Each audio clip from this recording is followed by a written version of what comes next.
In Numbers chapter 30, God addresses the topic of vows and oaths made by individuals, particularly focusing on the vows made by women.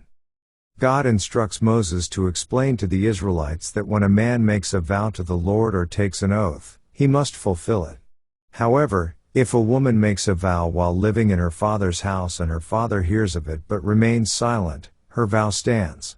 On the other hand, if her father hears of the vow and objects to it, the vow is nullified, and she is released from her obligation.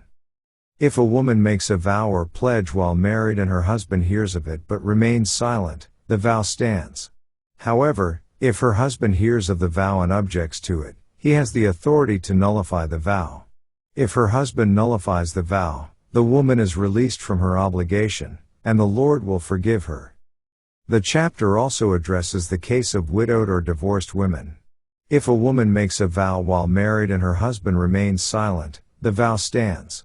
However, if the woman becomes a widow or is divorced, she is bound by her vows and must fulfill them. God emphasizes the seriousness of vows and oaths and the importance of honoring one's commitments. It provides guidelines for the authority of fathers and husbands in relation to the vows made by women under their care. Numbers chapter 30 highlights the principles of accountability and authority in relation to vows and oaths. It underscores the need for clear communication and mutual agreement within the family structure, ensuring that vows are made and fulfilled with integrity. The chapter emphasizes the importance of honoring commitments and upholding one's word before God. Let's now read Numbers chapter 30.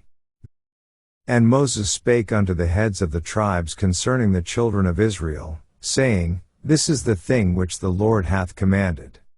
If a man vow a vow unto the Lord, or swear an oath to bind his soul with a bond, he shall not break his word, he shall do according to all that proceedeth out of his mouth.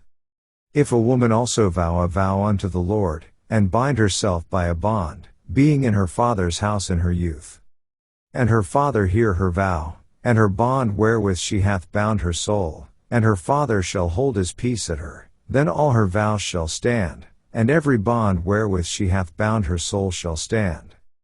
But if her father disallow her in the day that he heareth, not any of her vows, or of her bonds wherewith she hath bound her soul, shall stand, and the Lord shall forgive her, because her father disallowed her.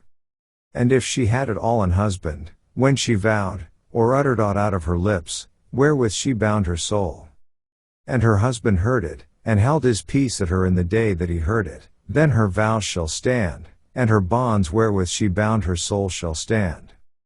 But if her husband disallowed her on the day that he heard it, then he shall make her vow which she vowed, and that which she uttered with her lips, wherewith she bound her soul, of none effect, and the Lord shall forgive her.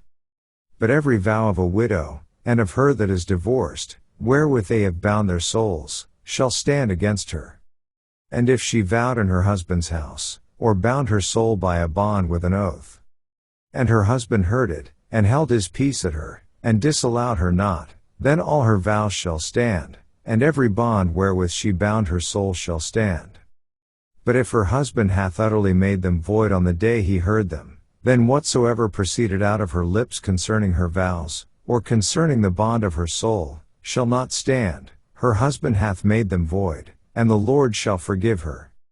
Every vow, and every binding oath to afflict the soul, her husband may establish it, or her husband may make it void.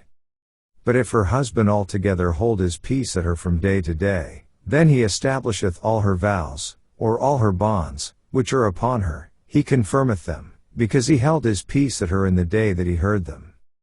But if he shall any ways make them void after that he hath heard them, then he shall bear her iniquity. These are the statutes, which the Lord commanded Moses, between a man and his wife, between the father and his daughter, being yet in her youth in her father's house. This ends our reading of Numbers chapter 30.